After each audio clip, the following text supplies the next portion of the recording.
नमस्कार. श्री स्वामी समर्थ सर्वांना.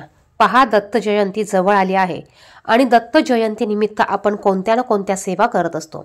आता दत्त जयंती निमित्त सर्वत्र स्वामींच्या केंद्रात मठात 28 नोव्हेंबर पासून ते 4 डिसेंबर पर्यंत गुरुचरित्र पारायण हा सप्ताह होणार आहे. काही जण सप्ताहात सहभागी होऊन गुरुचरित्र पारायण करणार आहे, तर काहींना सप्ताहात सहभागी होता न आल्यामुळे तुम्ही घरी देखील गुरुचरित्र पारायण करू शकतात. गुरुचरित्र पारायण हे करणं खूप महत्त्वाचं आहे. गुरुचरित्र पारायण केल्यामुळे आपल्या भरपूर आर्थिक अडचणी दूर होतात, आपल्याला अडचणीतून मार्ग मिळतात. आता प्रत्येकालाच गुरुचरित्र पारायण करणं शक्य होत नाही, कारण काहींना काम, जॉब, घरातील कामे किंवा नियम पाळता येत नाही किंवा अशा बऱ्याच गोष्टी असतात. त्याचप्रमाणे अध्याय 53 आहे. गुरुचरित्र ग्रंथात एकूण 53 अध्याय आहे. वाचायला देखील 2 ते 2.5 तास तुम्हाला लागतात. त्यामुळे प्रत्येकालाच गुरुचरित्र पारायण करणं शक्य होत नाही. परंतु गुरुचरित्र पारायण करण्याची खूप इच्छा असते, तीव्र इच्छा असते. मग अशावेळी तुम्ही गुरुचरित्र पारायण न करता तुम्ही श्री गुरुचरित्र, संक्षिप्त श्री गुरुचरित्र, तुम्ही याचं पारायण नक्कीच करू शकतात. बघा, तुम्हाला गुरुचरित्र पारायण करण्या इतकंच त्याचं फळ प्राप्त होत असतं. जर का तुम्हाला गुरुचरित्र ग्रंथाचं पारायण करणं शक्य नाही, तर तुम्ही संक्षिप्त श्री गुरुचरित्र या ग्रंथाचं पारायण नक्कीच करू शकतात. अगदी आपण जसं गुरुचरित्र ग्रंथाचं पारायण करतो, 7 दिवसांचं करतो, नियम काही पाळतो, तसंच आपल्याला हे पारायण करायचं आहे. ते कसं करायचं, नियम कोणते पाळायचे याविषयीची माहिती आपण या व्हिडिओमध्ये घेणार आहोत. आता हे पारायण तुम्ही 7 दिवसासाठी करू शकतात किंवा तुम्ही 7 दिवसात 3 पारायण करू शकतात. रोज 1 पारायण या पद्धतीने 7 दिवसात 7 पारायण तुम्ही करू शकतात किंवा तुम्ही 3, 5, 7, 11 या संख्येमध्ये या संक्षिप्त श्री गुरुचरित्राचं पारायण तुम्ही करू शकतात. आता या ग्रंथात एकूण 7 अध्याय दिलेले आहेत. बघा, हा ग्रंथ अगदी छोटा आहे. आपण जो मूळ ग्रंथ आहे, मूळ आपला जो गुरुचरित्राचा ग्रंथ आहे, याचा थोडक्यात सार यामध्ये दिलेला आहे. परंतु यामध्ये संपूर्ण माहिती आहे आणि आपण गुरुचरित्र ग्रंथाचं पारायण करतो त्यावेळेस जे पुण्य प्राप्त होतात तेच पुण्यफळ याने देखील प्राप्त होतात. तर या ग्रंथाला वाचण्यासाठी आपल्याला 1 तास हा कमीत कमी लागतो. आता जे नवीन आहेत त्यांना 1 तास लागू शकतो आणि जे जुने सेवेकरी आहेत, ज्यांना या ग्रंथाचं पारायण करण्याची सवय आहे, त्यांना अगदी 45 मिनिटं हा ग्रंथ वाचण्यासाठी लागतो. आता हे पारायण करत असताना आपण जसं गुरुचरित्राचं 7 दिवसाचं पारायण करतो, जे नियम पाळतो, आपल्याला जर का संकल्प सोडून ही सेवा करायची असेल, इच्छापूर्तीसाठी करायची असेल, तर आपल्याला देखील काही नियम पाळायचे आहे. तुम्ही जर का हे दत्त जयंतीनिमित्त 7 दिवसाचं पारायण करणार असाल, तर तुम्हाला 28 तारखेला या पारायणाला सुरुवात करायची आहे. आणि ज्या पद्धतीने आपण गुरुचरित्राचं ग्रंथ करताना काही नियम पाळतो, तसे याला देखील नियम पाळायचे आहे.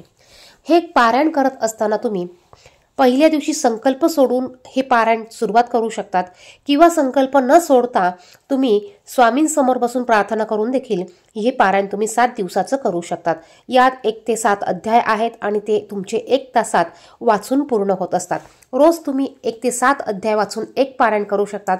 असं 7 दिवसात 7 पारायण करू शकतात किंवा 7 दिवसात तुम्ही सकाळ संध्याकाळ दोन्ही वेळेला याचं वाचन करून तुम्ही 11 पारायण देखील करू शकतात. आता हे पारायण जर का तुम्ही 7 दिवसाचं करणार असाल किंवा 11 दिवसांचं करणार असाल, तर तुम्हाला यामध्ये कडकडीत मांसाहार वर्ज्य करायचा आहे. तुम्हाला बाहेरचं अन्न घ्यायचं नाही, परान्न घ्यायचं नाही. तसं जर का तुम्ही या ग्रंथाचं पारायण रोज घरात करत असाल किंवा प्रत्येक गुरुवारी करत असाल, तर तुम्हाला एवढे नियम पाळण्याची गरज नाही. परंतु तुम्ही जर का 7 दिवसांचं दत्त जयंतीनिमित्त हे पारायण करणार असाल, तर तुम्हाला हे नियम पाळायचे आहे. कारण आपण गुरुचरित्राचं पारायण करताना जर का नियम पाळतो, तर तेवढाच पवित्र हा देखील ग्रंथ आहे. कारण गुरुचरित्र ग्रंथाला 5वा वेद मानला जातो आणि तेवढाच पवित्र हा ग्रंथ असल्यामुळे हे नियम आपण देखील पाळायचे आहे. आपल्याला 7 दिवस ब्रह्मचर्याचं पालन करायचं आहे. शक्य झाल्यास तुम्ही गादीवर न झोपता खाली झोपू शकतात. परंतु जर का हे पारायण तुम्ही करत असताना तुम्ही आजारी व्यक्ती असाल, खाली झोपू शकत नाही, थंडी आहे, मग अशा वेळेस तुम्ही गादीवर झोपलं तरी चालेल, परंतु आपण जे पांघरून अंथरून बेडशीट घेणार आहोत ते आपल्याला स्वच्छ धुवून घ्यायचं आहे. बघा, स्वच्छ धुवून घ्यायचं आहे आणि मग आपल्याला हे पारायण करायला सुरुवात करायची आहे. ज्या पद्धतीने आपण ते पारायण करतो त्याच पद्धतीने तुम्हाला हे पारायण करून तुम्हाला एक वेळ निश्चित करायची आहे आणि त्या वेळेतच तुम्हाला वाचन करायचं आहे. संक्षिप्त गुरुचरित्र आपण जरी नित्यसेवेत वाचू शकत असाल तरी देखील याचं पावित्र्य, गुरुचरित्र ग्रंथाचं पारायण करताना आपण जे नियम पाळतो ते नियम आपल्याला हे 7 दिवसाचं पारायण करताना पाळायचं आहे. आपल्याला बसायला एकच आसन घ्यायचं आहे, एक टायमिंग तुम्ही निश्चित करा, त्या टायमात तुम्हाला हे वाचन करायचं आहे. त्याचप्रमाणे हे पारायण तुम्ही बघा या 7 दिवसात 3 पारायण करू शकतात किंवा ज्याला 3, 5, 7, 11 पारायण करणं शक्य नाही त्यांनी या 7 दिवसात एक पारायण केलं तरी चालेल. मग तुम्हाला रोज या पारायणामधील एक अध्याय वाचन करायचा आहे. 7 दिवसात 7 अध्याय वाचन करा म्हणजे तुमचे 7 पारायण हे कंप्लीट होतील. त्यानंतर याचं उद्यापन करणं असं काही मोठी गोष्ट नाही, अगदी साध्या सोप्या पद्धतीने उद्यापन तुम्ही करू शकतात. तुम्ही त्या दिवशी वरण, भात, भाजी, चपाती, घेवड्याची भाजी, एखादा गोडाचा पदार्थ करून तुम्ही हे स्वयंपाक करून तुम्ही नैवेद्य दाखवू शकतात. आता जसं गुरुचरित्राचं पारायण करताना आपण कांदा लसूण वर्ज्य करतो तसा नियम यामध्ये नाही पाळला तरी चालतो, परंतु जर का तुम्ही गुरुचरित्र पारायणासारखंच हे पारायण करत असाल तर तुम्हाला देखील 7 दिवस कांदा लसूण खायचा नाही.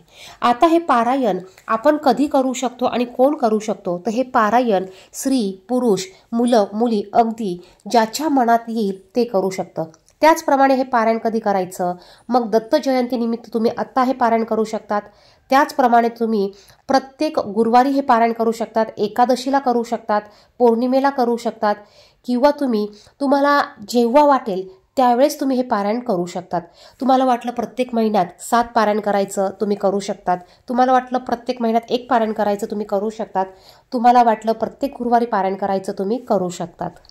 आता 7 दिवसाचं पारायण करताना तुम्हाला ब्रह्मचर्याचं पालन करायचं आहेच, परंतु जर का तुम्ही प्रत्येक गुरुवारी हे पारायण करणार असाल तर तुम्हाला फक्त गुरुवारी हे नियम पाळायचे आहे.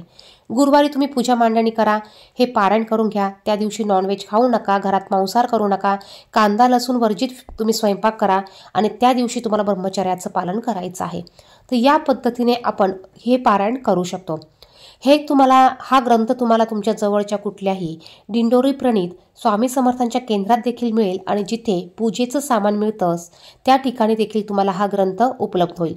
अगदी छोटा ग्रंथ आहे, तुम्ही इझिली आणि ज्यांना खूप नियम पाळून म्हणजे बघा ज्यांना गुरुचरित्राचं पारायण करायचं आहे, आता त्यांना कामामुळे बाहेर खावं लागतं किंवा कोणी बाहेरगावी जॉबला असतं किंवा शिकायला असतं, मग त्यांना मेसचं अन्न खावं लागतं. मग अशा वेळेस तुम्ही हे पारायण इझिली करू शकतात, कारण यामध्ये एवढे नियम नाही, परंतु आपण जर का नियम पाळायचे असेल तर नक्कीच हे नियम आपण संपूर्ण पाळून हे पारायण करू शकतात. धन्यवाद.